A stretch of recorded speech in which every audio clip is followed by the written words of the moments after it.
गोनां आफादगिरि आनन्द दैमारिखौ जोङो जोंनि मावथि लोगो बिथांमोनखौ गांसे आर'नाइजों बरायनानै लाग्रोनो थाखाय आङो गुरै खावलायहरनाय जाबाय।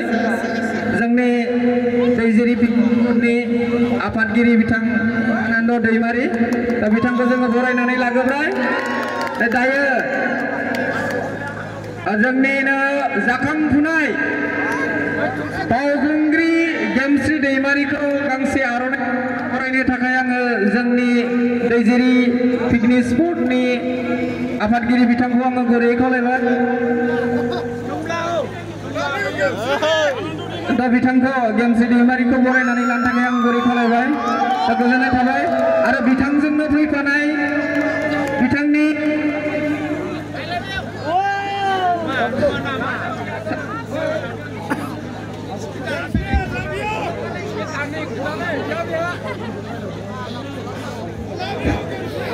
बिथांजोंनो फैफानाय मोसागिरि बिथांमोन दंबावो। दा बिथांमोनखौबो गांसे गांसे आर'नाइजों बरायनानै लानो थाखाय आङो गुरै खावलायहरनाय थाबाय।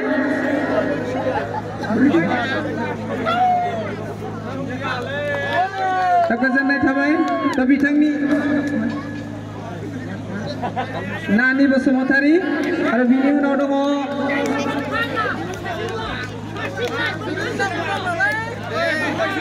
दा गोजोननाय थाबाय।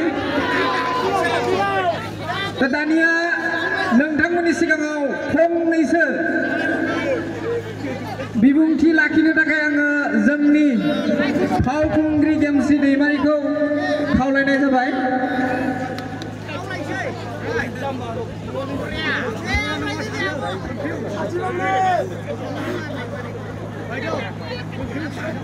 नोंथांमोनहा बिथांजों मोसाफानो फैखादोंना गेमस्रि दैमारिजों? खनसे गोजोन्थों। गोजानदों नामा? गोजानखायाखै दा? नोंथांमोना बयबो माथो जेकेट स्वेटार गासिबो गानजोबदों माथो? आंथ' नोंथांमोनखौ गोजांनाय बायदिसो नुहुरदों। आंथ' लावथियाव मोसानानै गरम खालामनो थाखायनो जेकेट टेकेट जेबो गानबोआखै। खुलुमबाय। गिबियावनो नोंथांमोनखौ बयनिसिमबो मोनाबिलिनि गोजोन हामलायनाय बावहरनाय थाबाय। आरो लोगोसे जोंनाथ' बे बोसोरा थांसिगोनानो नङा होमबा? थिग बेबायदिनो जोंनि जिउनि जा दुखु दाहा दङ बेबो बे बोथोरा थांनाय बायदियै थांथोंसै आरो गोदान बोसोरा फैनाय बायदि जोंनि जिउआव सुखु गोजोना फैथोंसै नङा होमबा? स' बेनि थाखायनो जोङो दा बयबो रंजागोन बाजागोन। नोंथांमोना जेरावबो थांनो नाङा।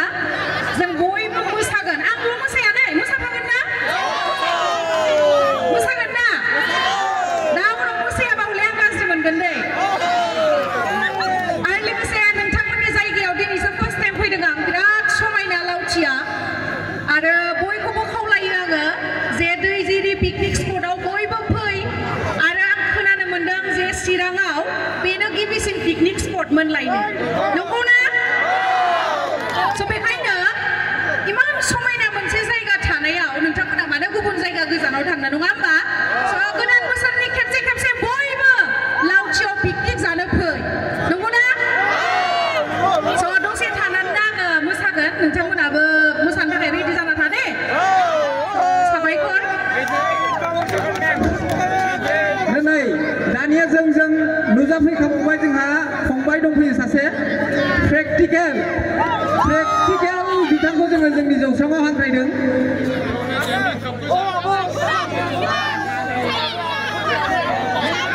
गासिबो जाजोबगोन।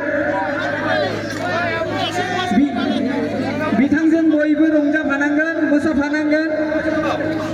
दा नोंथांमोनजों रंजाफानोनो जोंनिसिम नुजाफैदों।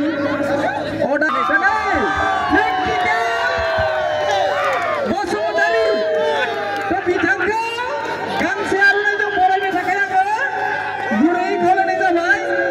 दा दानिया नै जोंनि गेजेराव प्रेक्टिकेल फंबायाबो नुजाफैनो हाबाय। दा नोंथांमोनहा जे फंबाय प्रेक्टिकेलनिफ्राय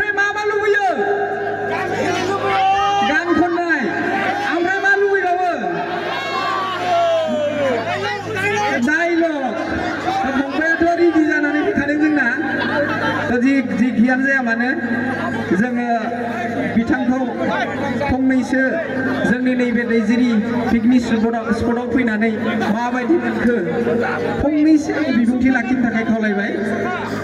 हेल' बेलासे बेलारोम बुब्लियाव माने आङो बेयाव फैनानै गोजोननाय मोनबाय। आङो क'क्राझार साइन्स कलेजनिफ्राय दासो फैदों। माने जोङो सानाव हाबनो मोनैखाय मोनायावसो हाबो कलेजफ्राबो बिदि आरोखि। ओमफ्राय जिखुनु मोजां मोनदों। गोसोथोलायनाया उन्दैनिफ्रायनो जाखायो। माने बिबौआ बिबैजों जरायो, बिबैया बिबौजों जरायो आरोखि। लिटारेचार काम्स फ्रम मा होनोमोनलाय बिदिखौ? दा ओंखायनो आं बेयाव फैनानै बिराद मोजां मोनबाय। आं बेखौल' बुंग्रोबाय, समा दाहायसो मोनगोन, आं दा सम मोनब्ला बुंनोसै आरोखि। बयखौबो गोजोनथों। गोजोननाय थाबाय। दा बिथांमोनहा गोजाननिफ्राय फैनाय हिसाबै साहा लोंग्रोनो बिथांमोनखौ खापसे साहा लोंहोनानै जोङो जौसाङाव लाबोनोसै। एकदम non stop dancing and practical non stop DJ night.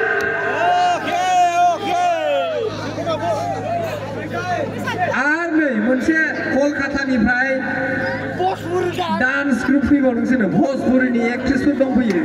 थ' बिथांमोनखौबो जोङो जौस्राङाव लाबोसिगोन।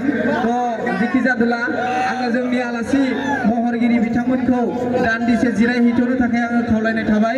थ' दान्दिसे उनाव जोङो बिथांमोनखौ जोंनि जौस्राङाव लाबोफिनगोन। थ' बिथांमोनखौ जोंनि जिरायसालियाव लांनो थाखाय आङो गुरैयै खावलायहरबाय। जोंनि मावथि लोगो नोंथांमोन।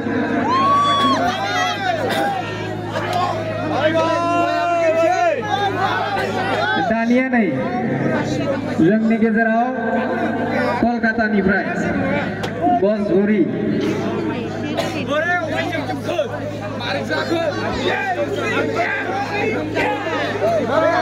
दानिया नोंथांमोननि गेजेराव माबा भजपुरि डेन्स दिन्थिफैगोन। कलकातानिफ्राय फैदों बिथांमोनहा